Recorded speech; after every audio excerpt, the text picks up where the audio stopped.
Olá, eu me chamo Otávio Gaudêncio, sou estudante do quarto período do curso de jornalismo e hoje eu vim apresentar a vocês o nosso relato de experiência do nosso projeto de expansão do período passado, o terceiro período, com o qual a gente realizou com a professora Mariana Nepomuceno com o tema de tecnologia para todos. Tecnologia para todos, inclusão e letramento digital para pessoas idosas. Os autores desse projeto são Dorothy Lira da Silva, eu, no caso José Otávio Estácio Gaudêncio de Mello, Natália Bezerra da Silva, Sérgio Luiz Oliveira Caneca e a nossa professora orientadora Mariana Nepomuceno.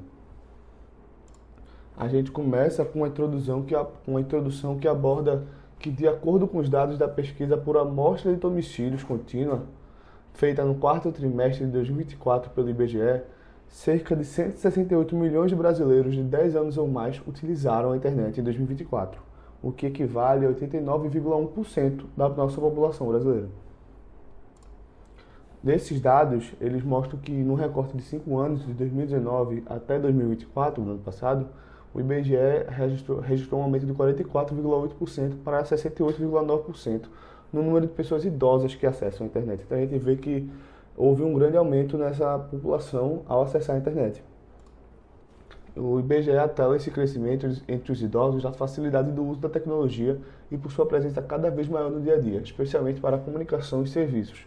Então a gente vê que tem esse movimento migratório, mas também participativo e de inclusão dos idosos, não de inclusão, mas que os idosos tentam se incluir sozinhos nesse mundo digital, porque o mundo é a nossa realidade contemporânea.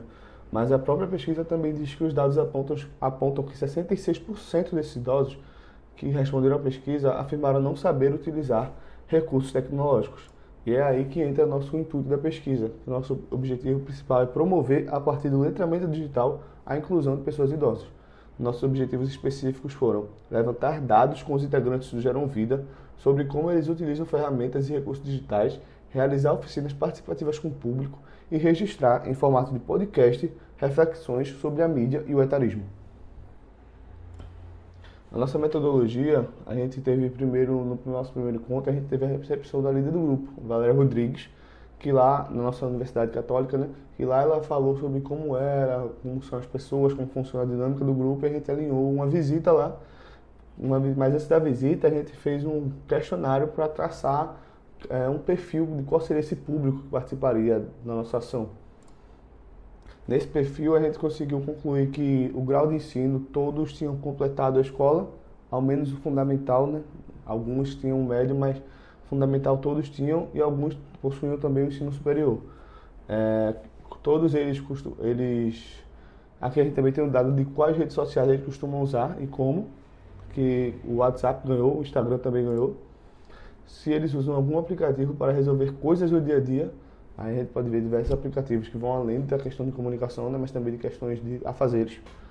E também desse questionário, 81,9% dos entrevistados relatam acessar a internet diariamente, mas 5% fala que não utiliza diariamente porque não gosta. Mas por que não gosta, né? Por quê? É porque ele simplesmente não gosta de coisas tecnológicas ou porque ele não sabe usar. Então a gente se propôs a tentar descobrir isso por meio do questionário, mas também debater em sala de aula por meio de oficinas e outras atividades para mudar essa perspectiva deles, que eles deixassem meio que de ter medo e tal de utilizar os recursos, mas que com a informação que a gente fornecesse pudessem se empoderar e poder discutir sobre esses recursos. Outro dado do questionário era que sobre a questão de golpes. 78% disse nunca ter sofrido golpes, porém algumas outras pessoas sofreram. E dos 37 que responderam, uma sofreu golpe pelo telefone fixo, outra pela internet e 6 pelo celular. Então, nisso, a gente foi lá visitar o Geram Vida, em Afogados, no Clube Sargento Wolf, para dar a devolutiva desse questionário e perguntar a eles e atender a demanda deles sobre o que eles queriam que nós expuséssemos e ensinássemos nas nossas oficinas. Dessa forma, a gente decidiu optar por 3 oficinas, sendo essa a primeira de WhatsApp e ferramentas digitais, além de outros recursos de aplicativo como Uber, que não foi o caso, mas recursos assim de aplicativos que fujam do convencional, como aplicativo de localização, de de remédio, de marcar a hora de que vai tomar remédio, entre outros. A gente também fez a oficina de como identificar e se prevenir de desinformação e golpes digitais. E por último, a gente finalizou fazendo a oficina de como utilizar as ferramentas do Instagram para ser aliado no marketing digital, porque muitos deles desenvolviam atividades com a qual, tipo artesanato, que eles poderiam vender seus produtos e tudo mais. A gente não conseguiu trabalhar muito bem essa questão do marketing digital por uma questão de tempo, mas a gente conseguiu ensinar ferramentas básicas do Instagram a eles e foi muito bem recepcionado por eles. Na nossa execução do projeto em si, que já começa, né, nas oficinas, mas também a gente teve a gravação de 2 episódios de podcast que foi feito de maneira interdisciplinar com a nossa disciplina de técnica de captura e edição em mídias sonoras. O nome do podcast foi Pode Envelhecer e teve 2 episódios. O primeiro foi o tema de letramento digital como estratégia de combate à desinformação, no qual foram entrevistadas a professora Andréa Tigueiro, professora do curso de jornalismo, e Valéria Rodrigues, que é a líder do projeto, do Grupo Geram Vida. No outro episódio, a gente tratou sobre a representatividade de pessoas idosas na mídia. E nele a gente entrevistou a jornalista e professora do curso de jornalismo Aline Grego e Mariana Lins, que é uma jornalista que foca muito na sua área de pesquisa nessa questão de como mulheres, principalmente, envelhecem, como elas são tratadas pela mídia. Um objeto de estudo dela famoso é, por exemplo, Madonna, como ela foi sendo transformada conforme a sua idade foi avançando e tudo mais. Aqui uma foto da nossa gravação de podcast, que nesse podcast a gente também gravou entrevistas pílulas com os integrantes do Geram Vida, que essas entrevistas pílulas iam entrar durante os episódios de podcast, meio que criando um maior dinamismo para o episódio em si. E aí depois a gente fez a edição do material e a decupagem. A gente foi, analisou tudo certo, viu quais os pontos legais, quais não eram, fechou o material.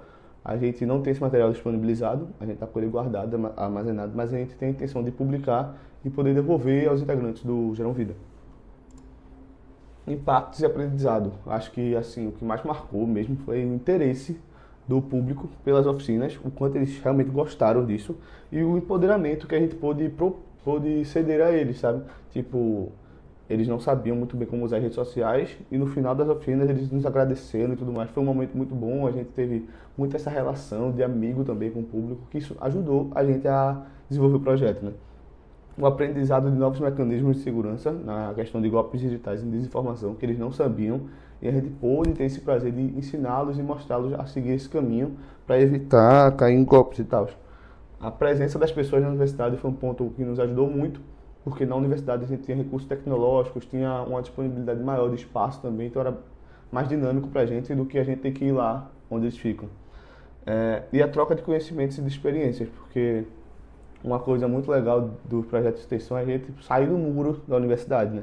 A gente pode pegar nossas experiências teóricas, pôr em prática e ao mesmo tempo de uma devolutiva e também aprender novas experiências com pessoas que estão de fora da universidade. Então a gente tem também essa experiência mais de campo, sabe? Menos teórica e mais prática.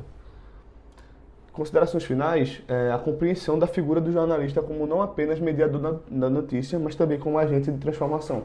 Porque a gente, enquanto estudante de jornalista, a gente pôde praticar a comunicação de uma forma que não fosse apenas tal coisa aconteceu em tal lugar, no famoso lead, que a gente já está acostumado, né? Não, a gente foi, pegou um assunto, viu qual era o interesse social dele, pôde destrinchar e contribuir para a sociedade de certa forma. A gente pôde também a necessidade de reconhecer, justamente a necessidade de conhecer as realidades que nos cercam.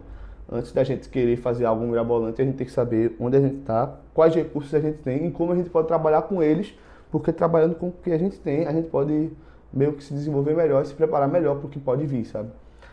Diálogo e aprendizado intergeracional. Vai muito no que eu falei de além das barreiras da universidade. A gente teve um grupo de pessoas que é muito diferente da nossa, vem de um tempo totalmente diferente, cresceram de uma forma totalmente diferente, mas a gente pôde tanto aprender como ensinar também. Isso é muito legal e é muito característico de projetos de extensão, né?